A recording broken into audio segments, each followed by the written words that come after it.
Assalamu alaikum dear students, welcome to the Lion Forces Academy YouTube channel. I'm your instructor Dr. Sadeed Hassan. So dear students, जैसा कि आप सबको पता है कि आर्मी मेडिकल कॉलेज के जो इनिशियल टेस्ट है वो कल से स्टार्ट हो गए हैं और अल्हम्दुलिल्लाह अभी तक हमारे टोटल 3 स्टूडेंट्स अपने इनिशियल टेस्ट क्लियर कर चुके हैं। ये उनके रिजल्ट है, आप चेक कर सकते हो। जरहाम हमारा स्टूडेंट है ASRC मुल्तान से अपना इनिशियल टेस्ट क्लियर कर चुका है। सीरत शाह हमारा स्टूडेंट है जो कि पेशावर से अपना इनिशियल टेस्ट क्लियर कर चुका है और यासिर भी हमारे स्टूडेंट है जो कि ASRC पेशावर से अपनी इनिशियल टेस्ट को क्लियर कर चुके हैं। इन तीनों स्टूडेंट्स ने अपने इनिशियल टेस्ट के जो क्वेश्चंस हमारे साथ शेयर किए थे वो क्वेश्चंस इस वीडियो के अंदर हम आपके साथ डिस्कस करेंगे। और अगर आप भी चाहते हैं कि आपका इनिशियल टेस्ट गारंटी के साथ क्लियर हो तो आप हमारे कोर्सेज को बाय कर सकते हैं। उसके ऊपर हमने अभी बहुत ही बड़ा डिस्काउंट लगाया हुआ है जिसमें हम आपको 4 से 5 दिन में बेहतरीन तैयारी करवाएंगे। मैं आपको अपना इंट्रोडक्शन बताता जाऊं। मेरा नाम डॉक्टर सदीद एहसन और मैं पिछले 7 साल से स्टूडेंट्स को एम कैडेट AMC AFNS की तैयारी करवा रहा हूँ and I am qualified from army medical college. So आप बेहतर जानते हो कि जो तैयारी हम आपको करवाएंगे उससे अच्छी तैयारी आपको कोई नहीं करवा सकता। यूट्यूब पर हम अक्सर देखते हैं कि इधर उधर से लोग जिनका खुद का कोई बैकग्राउंड नहीं होता वो भी आजकल AMC AFNS आप लोगों को पढ़ाने लगे हैं, तो उन चीज़ों को अवॉइड करें। अपना टाइम अपनी एनर्जी उन रिसोर्सेज में ज़ाया ना करें। सबसे पहला क्वेश्चन क्या है कि सिनोनिम ऑफ टेनिशियस। टेनिशियस का सिनोनिम क्या है? सिनोनिम किसे कहते हैं? Word with the similar meaning. तो इसका है परसिस्टेंट। ठीक है, अभी थोड़ा इसको और भी डिटेल में जाकर डिगिंग करते हैं इसकी। ठीक है, सो देखिए स्टूडेंट्स, अभी परसिस्टेंट किसे कहते हैं? जब आप किसी के साथ स्ट्रिक्टली अटैच होते हैं, चाहे आपका आइडिया हो या चाहे आपका कोई बिलीफ हो या चाहे आपका गोल। अभी आपका गोल क्या है? आर्मी मेडिकल कॉलेज को ज्वाइन करने का। और अगर आप इसके साथ बिल्कुल स्ट्रिक्ट और कोता अज़म के साथ लग जाते हो तो this is persistent, this is tenacious. ठीक है, और डिटरमाइंड भी देखे इसको कहते हैं पुरअज़म। ठीक है, अच्छा, तो ये सारा इसका हो गया। ठीक है, तो परसिस्टेंट ये इनिशियल टेस्ट में ये वाला वर्ड आया था। ठीक है, और डिटरमाइंड ये भी इंपॉर्टेंट है, ये भी आ सकता है। ठीक है, अच्छा देखिए डियर स्टूडेंट्स, सिनोनिम्स और एंटोनिम्स के लिए अगर आप लोगों ने हमारे नोट्स या लेक्चर्स बाय किए हैं तो हमारे जो नोट्स के अंदर सिनोनिम्स और एंटोनिम्स है वो मोर देन इनफ है। उससे हट के कोई भी करने की जरूरत नहीं है। उससे आपके सारे सिनोनिम्स और एंटोनिम्स क्लियर हो जाएंगे। ये हमारे स्टूडेंट के वर्ड्स हैं जिन्होंने अपनी इनिशियल टेस्ट दी है। तो सिनोनिम्स और एंटोनिम्स जो हमारे नोट्स के अंदर है वो मोर देन इनफ है। बाकी अब ये आप लोग ना कहे कि सर हमें ग्रुप में ऐड करिए, हमारे पेड स्टूडेंट्स का ग्रुप है। ठीक है, अब अच्छा देखिए स्टूडेंट, स्टिग्मा का सिनोनिम क्या है? तो स्टिग्मा का सिनोनिम है डिसग्रेस। डिसग्रेस किसे कहते हैं? मार्क ऑफ शेम, बेइज्जती को। ठीक है, सोशल डिसअप्रूवल और नेगेटिव स्टीरियोटाइप। तो इसमें इंपॉर्टेंट क्या है जो इस बार इनिशियल टेस्ट के ऑप्शन में मौजूद था वो डिसग्रेस था, लेकिन ये शेम वाला भी इंपॉर्टेंट है, ये भी आपको आना चाहिए। ठीक है, और डिसऑनर। ठीक है, ये इंपॉर्टेंट। देखिए नेक्स्ट हमारे पास क्या है कि मीनिंग ऑफ पग्निशियस। तो देखिए डियर स्टूडेंट्स, इनिशियल टेस्ट में आपसे सिनोनिम का 2 तरीके से पूछा जाता है। या आपको कहा जाता है कि आप सिनोनिम बताएं इस वर्ड का, या डायरेक्ट आपको बताया जाता है कि मीनिंग। तो मीनिंग या synonym both are same thing. ठीक है, तो पग्निशियस किसे कहते हैं? Fight loving. वो लोग जो बस लड़ना झगड़ना पसंद करते हैं उनको हम कहते हैं पग्निशियस बिहेवियर। ठीक है, तो eager or quick to argue, quarrel और फाइट। ठीक है, अच्छा नेक्स्ट हमारे पास क्या है? माइटोकॉन्ड्रिया से रिलेटेड पूछा गया था। ये इससे पहले लेक्चर में भी मैं आपको माइटोकॉन्ड्रिया से रिलेटेड काफी डिटेल दे चुका हूँ। This is basically the power house of the cell. Power house of the cell का क्या मतलब है कि यहाँ पर एटीपीज बनते हैं, ऑक्सीडेटिव फास्फोराइलेशन यहाँ पे होती है। ठीक है, तो this is the structure of mitochondria. और ये देखिए क्रिस्ट है, तो ये भी आप लोगों ने याद रखना है। क्रिस्ट है, इसका काम क्या है? ये सरफेस एरिया को इंक्रीज करता है ऑक्सीडेटिव फास्फोराइलेशन के लिए। लास्ट टाइम ये क्वेश्चन पूछा गया था। एक होता है cisterna. Cisterna is basically related to what? ये आप नीचे कमेंट में मुझे बताएं कि ये मैंने इससे पहले लेक्चर में बताया था। क्रिस्ट है और सिस्टरने के बीच में क्या डिफरेंस है, और ये सिस्टरने कहां पर होता है, ये आपने मुझे बताना है नीचे कमेंट सेक्शन में। ठीक है, तो अभी देखिए हम डिस्कस करते हैं। माइटोकॉन्ड्रिया का जो है डबल मेम्ब्रेन स्ट्रक्चर है। डबल मेम्ब्रेन और सिंगल मेम्ब्रेन का तमाम ऑर्गेनेल्स आपको आने चाहिए। It is for house of the cell. क्यों? क्योंकि यहाँ पर ऑक्सीडेटिव फास्फोराइलेशन होता है, एटीपी की प्रोडक्शन होती है। ठीक है, एरोबिक रिस्पायरेशन यहाँ पे होती है। इसके अंदर अपना डीएनए और राइबोसोम्स होता है, इसलिए ये एक सेल्फ रिप्लिकेटरी ऑर्गन है। ठीक है, अच्छा देखिए ये भी हो गया कोफैक्टर वगैरह, ये भी हमने। मैग्नीशियम, अच्छा देखिए एटीपी के बनाने के लिए मैग्नीशियम चाहिए होता है, कैन रिप्लिकेट इंडिपेंडेंटली। ठीक है, तो ये आपका हो गया माइटोकॉन्ड्रिया के ऊपर। अच्छा देखिए कार्बन मोनोऑक्साइड के अंदर कौन सी हाइब्रिडाइजेशन है? तो हाइब्रिडाइजेशन के ऊपर मैं कंप्लीट एक लेक्चर भी अपलोड कर चुका हूं अपनी यूट्यूब चैनल पर, डेमो लेक्चर के अंदर। अगर आप लोगों ने वो नहीं देखा तो लाजमी देखें। उसमें मैंने ट्रिक बताया था कि किस तरह से आप लोगों ने किसी भी कंपाउंड की हाइब्रिडाइजेशन को मालूम करना है, ठीक है, वो आप वहां से दोबारा देख लें। यहाँ पर मैं आप लोगों को कुछ इंपॉर्टेंट कंपाउंड्स और कुछ इंपॉर्टेंट शेयर कर रहा हूं जिनके हाइब्रिडाइजेशन अक्सर इनिशियल टेस्ट में पूछे जाते हैं। तो देखिए ये कंप्लीट लिस्ट है। कार्बन मोनोऑक्साइड की हाइब्रिडाइजेशन क्या है, sp है, और इसके अंदर ट्रिपल बॉन्ड होंगे, ठीक है। CO2 की क्या है, sp है, ठीक है। अच्छा, CH4 की क्या है, sp3 है। VF3 की क्या है, ये भी आपके पास क्या है, sp2 है। NH3 की क्या है, sp2 है। और इथाइन की क्या है, इथाइन की आपके पास sp है, और इथीन की क्या है, ये sp2 है, ठीक है। तो ये पैरामीटर स्ट्रक्चर NH3 का ये भी काफी मरतबा इनिशियल टेस्ट में पूछा गया है। और CH4 का टेट्राहेड्रल, इसके अलावा VF3 का ट्राइगोनल फ्लेनर, ये स्ट्रक्चर भी काफी मरतबा इनिशियल टेस्ट में पूछे गए हैं। अच्छा, अगर मैं आपसे एक क्वेश्चन पूछूं, आप लोग नीचे मुझे कमेंट सेक्शन में बताएं, मैं आप लोगों की नॉलेज चेक करना चाहता हूं कि कार्बन मोनोऑक्साइड की डायपोल मूवमेंट क्या होगी। डायपोल मूवमेंट, ये question last time initial test में पूछा गया था, क्योंकि देखिए जो स्ट्रक्चर है ना, ज्योमेट्री है, तो उससे तो आपको हाइब्रिडाइजेशन का भी डायपोल मूवमेंट का भी पता चल जाता है ना। तो आप मुझे बताएं कि इसकी डायपोल मूवमेंट क्या होगी। अच्छा, नेक्स्ट क्या है कि galvanic cell ions are balanced by. तो ये आपके पास एक गैल्वेनिक सेल है, इसमें आयन को किसने बैलेंस किया होता है। तो क्योंकि देखिए इसमें तो आयन की फ्लो है ना, यहाँ से आयन यहाँ पे जा रही है, यहाँ से यहाँ पे जा रही, तो ये तो एक टाइम ऐसा आ जाएगा कि बस ये रिएक्शन स्टॉप हो जाएगा, क्योंकि वो जो कंसंट्रेशन डिफरेंस है वो मेंटेन नहीं होगी। तो इसको कौन मेंटेन करता है, ये जो दरमियान में आपको दिख रहा है ना साल्ट ब्रिज, तो ये आयंस को बैलेंस करता है, ठीक है। आयन अगर बैलेंस नहीं होंगे तो रिएक्शन स्टॉप हो जाएगा। तो ये क्या करता है, साल्ट ब्रिज आयन को बैलेंस करता है, और ये स्पॉन्टेनियस रिडॉक्स रिएक्शन होता है, ठीक है। ये क्वेश्चन भी पूछा जाता है, गैल्वेनिक सेल में स्पॉन्टेनियस रिडॉक्स रिएक्शन होता है, ठीक है। बाकी क्या है, अगर साल्ट ब्रिज आप हटाए, इनिशियल टेस्ट में ये भी क्वेश्चन आ चुका है कि अगर आप गैल्वेनिक सेल से सॉल्ट ब्रिज हटाए तो रिएक्शन स्टॉप हो जाएगा, ठीक है। क्यों, क्योंकि चार्ज बिल्डअप हो जाएगा, चार्ज, ठीक है। सॉल्ट ब्रिज में आपके पास क्या है, इनर्ट इलेक्ट्रोलाइट्स है, KNO3 RKCl, इस तरह के इनर्ट इलेक्ट्रोलाइट्स होते हैं, ठीक है। और ये इलेक्ट्रिकल न्यूट्रलिटी को मेंटेन करता है, ठीक है। एनायंस टू फ्लो, ये एनायन को एनोड की तरफ लेके जाता है और कैटायंस को कैथोड की तरफ लेके जाता है। तो नेक्स्ट हमारे पास क्वेश्चन क्या है, डियर स्टूडेंट्स, अगर आप हमारे टेस्ट पासिंग गारंटीड कोर्स को बाय करना चाहते हो, उसके अंदर आपको क्या मिलेंगे, वर्बल के 50 टाइप्स के ऊपर हम आपको लेक्चर्स देंगे, नॉन वर्बल के 6 टाइप के ऊपर हम आपको लेक्चर्स देंगे, कंप्लीट एकेडमिक के नोट्स देंगे, और ये आपके सेंटर के मुताबिक होंगे। जिस सेंटर से टेस्ट देने उसी सेंटर के मुताबिक नोट्स होंगे, टीचर सपोर्ट आपको मिलेगा, जिस चीज की समझ आए टीचर से पूछ सकते हो, और इस तरह के डेली बेसिस पर हम आपके साथ क्वेश्चंस शेयर करेंगे, और आपके टेस्ट से पहले आपको सेलेक्टेड एमसीक्यूज भी देंगे। जिस तरह देखिए यहाँ पर एक क्वेश्चन इनिशियल टेस्ट में आया होता है, और उसके साथ मैंने एक्सपेक्टेड सारे एमसीक्यूज पॉइंट बताए होते हैं। इस कोर्स की जो हमारी नॉर्मल फीस थी वो 10,000 थी, अभी ये सिर्फ और सिर्फ आपको 5500 में मिलेगा। ये नॉर्मली हमारा क्रैश कोर्स हुआ करता था, इसकी हम 10,000 चार्ज ले करते थे, अब ये आपको मिलेगा 5500 में, इसमें और किसी किस्म की कोई डिस्काउंट नहीं है। तो मैसेज करने से पहले ये आप लाजमी चेक कर ले कि 5500 इसकी फी है, इसमें कोई किसी किस्म की डिस्काउंट नहीं है। और ना आपने ये मैसेज करना है कि मुझे सिर्फ एकेडमिक चाहिए, वर्बल नॉन वर्बल नहीं चाहिए, कंप्लीट यही कोर्स है, यही फी है, ये आपने पे करनी है, और ये कोर्स आपको मिलेगा। तो बाकी ना अपना टाइम ज़ाया करने की जरूरत है, ना हमारा टाइम, ठीक है। नेक्स्ट हमारे पास क्वेश्चन क्या है कि standard enthalpy of formation of water, ठीक है। तो enthalpy of formation of water, ये आपके पास इसकी वैल्यू क्या है। तो इसमें हमारे जो स्टूडेंट थे उससे गलती हुई थी, उसने माइनस को स्किप किया था। तो देखिए यहाँ पर ये माइनस जो आपको दिख रहा है ना, ये बहुत टेक्निकली आर्मी के जो एमसीक्यू है वहां पर आपको 285 और -285 ये दोनों दिए जाएंगे, ठीक है। तो आपने -285 के ऊपर क्लिक करना है, -285 किलो जॉल फार्मूल, और यूनिट को भी देख ले, किलो जॉल फार्मूल। ये माइनस आपको एक्सोथर्मिक रिएक्शन शो करता है, क्योंकि ये एक एक्सोथर्मिक रिएक्शन होता है, ठीक है। बाकी इसके साथ जितने भी ये एंथैल्पी रिलेटेड या केमिस्ट्री के अंदर वैल्यूज है यहाँ पर मैंने दिए हैं।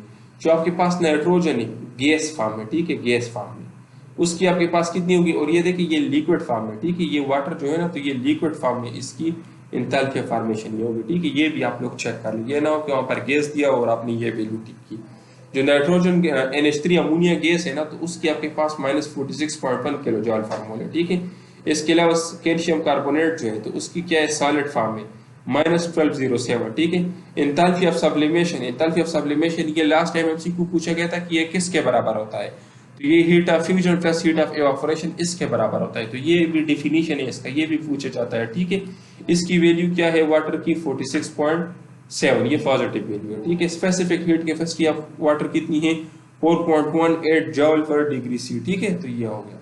अच्छा देखिए, how much energy is needed to melt 1 mole of ice, ये बात डायरेक्ट एमसीक्यू है जो पूछे गए, तो 6.01 किलो जूल पर मोल, ठीक है। अच्छा देखिए, which has higher enthalpy, water जो कि गैस फॉर्म में है या वाटर जो लिक्विड है, किसकी हायर एंथैल्पी होगी। तो जाहिर सी बात है जो गैस है उसकी हाई एंथैल्पी होगी, क्यों, क्योंकि वो हीट ऑफ इवापोरेशन भी उसके साथ ऐड होगा ना।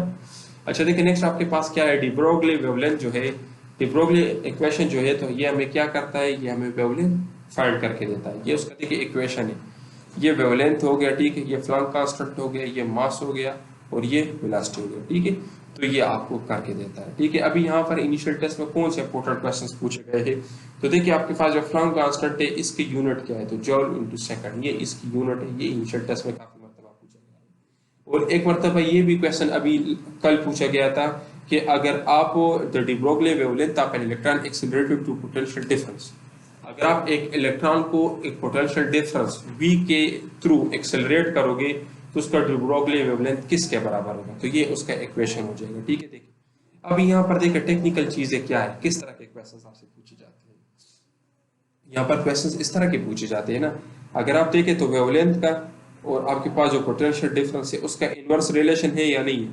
तो अगर आप पोटेंशियल डिफरेंस को इंक्रीज करोगे तो आपके पास वेवलेंथ क्या होगा, वेवलेंथ आपके पास डिक्रीज होगा, ठीक है, समझ रहे हो ना। इसी तरीके से यहाँ पर देखिए, अगर आप वेलोसिटी को इंक्रीज करोगे तो आपके पास जो वेवलेंथ है वो क्या होगी, वो डिक्रीज होगी। तो ये इनवर्स रिलेशन है, इसके ऊपर आपसे क्वेश्चन पूछे जा सकते हैं। आपको बताया जाएगा कि आपने एक इलेक्ट्रॉन को इतने वोल्ट में एक्सेलरेट किया, दूसरे को आपने इतने वोल्ट में एक्सेलरेट किया, किसका डी ब्रोगली वेवलेंथ ज्यादा होगा या किसका कम होगा। तो इस इक्वेशन से बहुत सारे आपके एमसीक्यू आ सकते हैं, ठीक है। अच्छा नेक्स्ट आपका क्या है कि परफेक्ट इलास्टिक कोलिजन कौन से डायमेंशन में होती है, 1 डायमेंशन, 2 डायमेंशन या 3 डायमेंशन में। तो देखिए परफेक्टली इलास्टिक कोलिजन जो है तो ये आपके पास 1 डायमेंशन 1D में पॉसिबल है, ठीक है। अभी देखिए परफेक्ट इलास्टिक कोलिजन कौन सा होता है, परफेक्ट इलास्टिक कोलिजन वो होता है जिसमें काइनेटिक एनर्जी भी कंजर्व्ड हो और जिसमें मोमेंटम भी कंजर्व्ड हो, ठीक है। अभी देखिए इस तरह के रियल लाइफ में पॉसिबल नहीं है, लेकिन कुछ जो थ्योरेटिकली हमने कंसिडर किए हैं, तो गैस मॉलिक्यूल्स जो काइनेटिक गैस थ्योरी है ना, तो उसको हम एक आइडियलाइज कंडीशन कंसिडर करते हैं और वहां पर हम इस तरह कंसिडर करते हैं कि परफेक्ट इलास्टिक कोलिजन और बिलियर्ड बॉल जो कि आइडियलाइज्ड है वहां पर भी हमारे पास। तो ये दो इसके एग्जांपल्स ये आपसे पूछी जा सकती है इन टेस्ट में, ठीक है। नेक्स्ट आपका क्या है कि हेटेरोथर्म्स किसे कहते हैं, तो देखिए वो एनिमल जिनका बॉडी टेम्परेचर वेरी करता है टाइम टू टाइम सराउंडिंग के साथ, उसको हम कहते हैं हेटेरोथर्म्स, ठीक है। अब इसको क्या है, देखिए एक्टोथर्म होता है, एक एक्टोथर्म को हम कोल्ड ब्लडेड एनिमल्स भी कहते हैं, इसके अंदर सारे रेप्टाइल्स आ जाते हैं और एम्फीबियंस आ जाते हैं। अभी देखिए डियर स्टूडेंट्स, आप लोगों ने ना अपने ज़हन को थोड़ा खोलना है। अभी देखिए कल इनिशियल टेस्ट में ये क्वेश्चन आया था कि क्रोकोडाइल जो है तो ये किस क्लास से बिलोंग करते हैं, तो क्रोकोडाइल क्या है, ये एक रेप्टाइल है ना, तो रेप्टाइल किसके अंदर आते हैं, कोल्ड ब्लडेड एनिमल्स के अंदर या एक्टोथर्म के अंदर आते हैं। तो ये ना हो कि वहां पर आपको कोई एग्जांपल दिया जाए और फिर आप लोग ये कहें कि ये अभी कहाँ से आया। तो ये सारी चीजें जो आप लोगों ने पढ़ी होती है लेकिन फिर वहां पर आप लोग सोचते हैं, जिस तरह देखिए यहाँ पर सारे मेमल्स है ना, तो अगर मेमल का कोई भी एग्जाम्पल आपको दिया जाए तो आप लोगों ने डायरेक्ट एंडोथर्म के ऊपर क्लिक करना है। अगर बर्ड्स का कोई भी एग्जाम्पल दिया जाए तो आपने इसके ऊपर क्लिक करना है। होम्योथर्म को हम क्या कहते हैं, वार्म ब्लडेड एनिमल कहते हैं, और हेटेरोथर्म को कोल्ड ब्लडेड एनिमल, ठीक है। तो ये आपके पास होगा, ठीक है। अभी देखिए नेक्स्ट आपके पास क्वेश्चन क्या है कि टेस्ला किसके रिलेटेड है, तो Tesla is related to magnetism, ठीक है। Tesla is related to magnetism और ये क्या है, मैग्नेटिक फील्ड स्ट्रेंथ को डिटरमाइन करता है कि मैग्नेटिक फील्ड कितना स्ट्रांग है, ठीक है। और 1 टेस्ला किसके बराबर है, 1 न्यूटन पर एम्पियर मीटर, ये इसके बराबर है, ठीक है। 1 न्यूटन पर एम्पियर मीटर इसके बराबर है। नेक्स्ट आपके पास क्या है कि बर्ड्स किस को रिलेट करते हैं, ये इवोल्यूशन से रिलेटेड दिया गया है, ठीक है। तो ये birds are closely related to reptiles, क्यों, रेप्टाइल से क्यों रिलेटेड है, इसके रीजंस भी है, ठीक है। क्योंकि ये थेरोपोड डायनासोर से इवॉल्व हुए हैं, ठीक है। तो ये वाला एमसीक्यू आया था कल इनिशियल टेस्ट में, ऑप्शन के अंदर ये अवेलेबल था, ठीक है। इसके 3 कैरेक्टरिस्टिक्स है जो शेयर करते हैं, एक तो इसके ऊपर स्केल्स होते हैं, एमनियोटिक एग्स और स्केलेटन स्ट्रक्चर। इन तीनों की मुनासिबत से हम ये कहते हैं कि यह रेप्टाइल से रिलेटेड है, ठीक है। अब ये देखिए बर्ड जो है तो ये रेप्टाइल से रिलेटेड है, वेल जो है तो ये मैमल से क्लोजेस्ट रिलेटेड ग्रुप है बैट्स जो है तो ये भी मैमल से, बर्ड से नहीं है, ठीक है। और फ्रॉग्स जो है तो ये एम्फीबियंस, ठीक है। अच्छा नेक्स्ट आपके इनिशियल टेस्ट में क्वेश्चन क्या था कि sleep wake cycle is regulated by, जो आपके सोने और जागने का साइकिल है तो इसको कौन रेगुलेट करता है, तो इसको रेगुलेट करता है हाइपोथैलेमस। अच्छा हाइपोथैलेमस का सिर्फ ये काम नहीं है, और भी इसके काम है, वो भी आपसे इनिशियल टेस्ट में पूछे जा सकते हैं। और इसके काम क्या है, ये सुप्राकियास्मेटिक न्यूक्लियस, ये आप लोगों के लेवल का नहीं है, ये इंशाल्लाह जब आप लोग एमबीबीएस में आओगे तो सेकेंड ईयर में आप लोगों का एक बुक होता है neuro anatomy. Second year MBBS में आप लोग का एक बुक होता है न्यूरो एनाटॉमी का, जब वो आप पढ़ोगे और आप लोगों ने डॉक्टर नजीब का सुना होगा उसके बहुत ही मशहूर ज़माना लेक्चर्स है न्यूरो एनाटॉमी के ऊपर, तो फिर आप लोगों को इसका पता चल जाएगा कि सुप्राकियास्मेटिक न्यूक्लियस क्या है, ठीक है। ये भी आप लोगों के लेवल का नहीं है। ये हमारे पास डिफरेंट तरह के न्यूक्लियस होते हैं, ठीक है, एक सेंटर्स होते हैं, न्यूक्लियस को हम सेंटर कंसिडर कर लेंगे हाइपोथैलेमस के अंदर, जो डिफरेंट इवेंट्स को, जो डिफरेंट फंक्शंस को कंट्रोल करता है। बॉडी टेम्परेचर को भी हाइपोथैलेमस रेगुलेट करता है, ये क्वेश्चन भी लास्ट टाइम पूछा गया था, ठीक है। अच्छा देखिए हंगर एंड थर्स्ट, जब आपको प्यास लगती है, आपको भूख लगती है, तो भी हाइपोथैलेमस कंट्रोल करता है, और ये हार्मोन को भी रिलीज करता है, ठीक है। ये रिलीजिंग हार्मोन जितने भी है ना, रिलीजिंग जिसके अंदर भी आता है ना रिलीजिंग हार्मोन, ये सारे के सारे हाइपोथैलेमस रिलीज करता है, ठीक है। अच्छा देखिए ये और भी ब्रेन के डिफरेंट पार्ट्स है और उनके जो इंपॉर्टेंट फंक्शंस है वो मैंने दिए हैं, ठीक है। तो देखिए मैं सिर्फ आपको हाईलाइट कर रहा हूँ। सेरेबेलम क्या है, सेरेबेलम का इंपॉर्टेंट काम क्या है, वॉलेंटरी फंक्शंस और इंटेलिजेंस, ये दो आपसे इनिशियल टेस्ट में पूछे जा सकते हैं, ठीक है। सेरेब्रम का, सेरेबेलम का काम क्या है, कोऑर्डिनेशन, ये आपसे इनिशियल टेस्ट में पूछे जा सकते हैं। मेडुला ऑब्लोंगेटा का काम क्या है, इनवॉलेंटरी मूवमेंट्स, बस ये आप याद रखिए, और बीपी को कंट्रोल करते हैं, ठीक है। फोन्स का काम क्या है, तो ये ब्रीथिंग को कंट्रोल करते हैं। थैलेमस का काम क्या है, तो ये सेरेबेलम के लिए सेंसरी रिले का काम करता है। अब इसका क्या मतलब है कि सेंसरी सिग्नल्स आपकी बॉडी से जितने भी आते हैं तो सबसे पहले आते हैं थैलेमस के अंदर, और थैलेमस से फिर जाते हैं सेरेबेलम में। तो यहाँ पर वो रिले मतलब ये उसको जज करता है, ठीक है। पिट्यूटरी ग्लैंड, इसको मास्टर ग्लैंड कहा जाता है। कार्पस क्लोजम ये राइट और लेफ्ट है सेरेब्रल हेमिस्फीयर को कंट्रोल करता है। एमेगडेला, एमेगडेला का लास्ट टाइम भी पूछा गया था, ये इमोशंस को कंट्रोल करता है, ठीक है। और हिपोकैम्पस, ये तो मशहूर ज़माने में सीखूज है, लॉन्ग टर्म मेमोरी को फॉर्मेशन करता है, लॉन्ग टर्म मेमोरी के। तो ये देखिए ये एमेगडेला, ये हिपोकैम्पस, और इसके अलावा ये जो आपके पास है सेरेबेलम और सेरेब्रम, ये चार इंपॉर्टेंट एमसीक्यू है जो अक्सर पूछे जाते हैं। नेक्स्ट आपके क्या है कि बर्ड्स के अंदर कितने चैम्बर्स होते हैं, तो याद रखिए डियर स्टूडेंट्स, बर्ड के हार्ट में दो चैम्बर्स नहीं होते, अक्सर स्टूडेंट्स कहते हैं कि दो होते, चार चैम्बर्स होते हैं, ठीक है। अभी देखिए दो चैम्बर्स किस क्या होते हैं वो भी मैं आपको गाइड कर देता हूँ। तो बर्ड्स और मैमल्स, मैमल्स हम जो है ना, तो उनके हार्ट में कितने चैम्बर्स होते हैं, चार चैम्बर्स होते हैं, टू आर्टिया टू वेंट्रिकल्स, ठीक है। फिश में टू चैम्बर्स होते हैं, और एम्फीबियंस में और रेप्टाइल्स में थ्री चैम्बर्स होते हैं। तो अभी अगर आपको एग्जांपल दिया जाए कि आपके पास जो क्रोकोडाइल है, क्रोकोडाइल के हार्ट में कितने चैम्बर्स होंगे, तो ये तो नहीं ना कि अभी आपको नहीं आता। अच्छा देखिए डियर स्टूडेंट्स, ये देखिए यहाँ पर मैंने सारी एक लिस्ट शेयर की है। फिश के अंदर कितने होंगे, टू। एम्फीबियंस के अंदर कितने होंगे, थ्री। रेप्टाइल्स के अंदर थ्री, क्रोकोडाइल से हट के। देखिए डियर स्टूडेंट्स, ये देखिए एक्सेप्शंस आ जाती है ना, क्रोकोडाइल के अंदर कितने होंगे, चार, ठीक है। बर्ड्स के अंदर कितने होंगे, चार। मैमल्स के अंदर कितने होंगे, चार, ठीक है। अभी देखिए नेक्स्ट हमारे पास क्वेश्चन क्या है कि which animal show both radial and bilateral symmetry. ये जो किंगडम्स है ना, किंगडम एनिमल, ये बहुत इंपॉर्टेंट है, ठीक है। काफी सारे क्वेश्चंस कल आ चुके हैं, तो इसको स्किप ना करें, हमारे नोट्स के अंदर जो दिया गया है ना सारा के सारा करें। एकाइनोडर्मेटा जो है ना, तो इसकी रेडियल और बायलेटरल सिमेट्री दोनों होती है। इसका जो लार्वल स्टेज होता है ना, उसमें बायलेटरल सिमेट्री होती है, इसका जो एडल्ट स्टेज होता है वहां पर रेडियल सिमेट्री होती है, ठीक है। इसकी एग्जांपल क्या है, स्टारफिश और सी आर्चन्स। तो ये एग्जांपल्स भी आपसे पूछे जा सकते हैं, आपको बताया जाएगा कि किसके अंदर रेडियल और बायलेटरल सिमेट्री दोनों है, और आपको एग्जांपल दिए जाएंगे, ठीक है। अभी देखिए ये जो कोरेफ्रा है ना, तो इसके अंदर एसिमेट्री है, ठीक है। सैनेड्रिया के अंदर रेडियल है, प्लेटियल मिलतीस के अंदर बायलेटरल है, और एकाइनोडर्मेटा के अंदर बोथ है, ठीक है। अच्छा नेक्स्ट आपका क्वेश्चन क्या है कि मैग्नेटिक फील्ड जो है कि वहाँ पर ये मैंने पहले भी डिस्कस किया है, मैग्नेटिक फील्ड की यूनिट क्या है, टेस्ला। मैग्नेटिक फ्लक्स की यूनिट क्या है, वेबर। इलेक्ट्रिक फील्ड की यूनिट क्या है, वोल्ट पर मीटर। करंट की यूनिट क्या है, एम्पियर। और फोर्स, जब आप एक फोर्स को इलेक्ट्रिक मैग्नेटिक फील्ड के अंदर एक्सेलरेट करोगे तो उसके ऊपर कितना फोर्स एक्ट करेगा, क्यों v B into sine theta. अभी देखिए डियर स्टूडेंट, यहाँ पर ये चार्ज पार्टिकल है, देखिए क्यों आपको नजर आ रहा है ना, क्यों मींस चार्ज पार्टिकल्स। अभी अगर आप इसके अंदर न्यूट्रॉन को एक्सेलरेट करोगे तो एक्सेलरेट नहीं होगा और उसके ऊपर कोई फोर्स नहीं लगेगा। क्यों? क्योंकि न्यूट्रॉन के ऊपर कोई चार्ज ही नहीं है।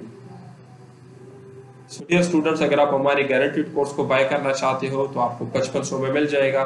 2 से 3 दिन में आपकी कंप्लीट तैयारी हो जाएगी और आपका टेस्ट गारंटी के साथ क्लियर होगा। अगर आप चाहते हैं कि आपकी इनिशियल टेस्ट क्लियर हो तो आप हमसे टाइम पर रब्ता कर सकते हैं। यूट्यूब पर अपना टाइम ज़ाया ना करें। अक्सर हमने इधर उधर XY और डिफरेंट तरह के चैनल्स देखे हैं जो क्या करते हैं, जो सिंपल क्वेश्चन शेयर करते हैं कि बैक्टीरिया को किसने डिस्कवर किया। ओ भाई, ये आर्मी मेडिकल कॉलेज है, यहाँ पर आप ग्रेड 17 में कैप्टन डॉक्टर बने जा रही है, बैक्टीरिया किसने डिस्कवर किया, और ये चीजें इनिशियल टेस्ट में नहीं पूछी जाती। ये तो बच्चों के क्वेश्चन है जो मैट्रिक में पूछे जाते, ये इनिशियल टेस्ट में नहीं आते। तो वो लोग क्या करते हैं, वो लोग खुद से एक्सपीरियंस बनाते हैं, खुद से फेक तरह के क्वेश्चन शेयर करते हैं और वीडियोस में बता लेते हैं कि हमारे पास नोट्स अवेलेबल है, जस्ट स्कैमर्स है। तो उनसे बच के रहे, क्योंकि वो आप लोगों का स्टेमिना खराब करे। क्यों? क्योंकि जब आप लोग वो इजी क्वेश्चन देख लेते हो तो आप लोग अपनी तैयारी भी उसी तरह से करते हो और फिर आप लोग वहां पर जब चले जाते हो तो टेस्ट आपके समझ से बाहर होता है। तो इसलिए सोच समझ कर अच्छी जगह पे एडमिशन लें। Thank you.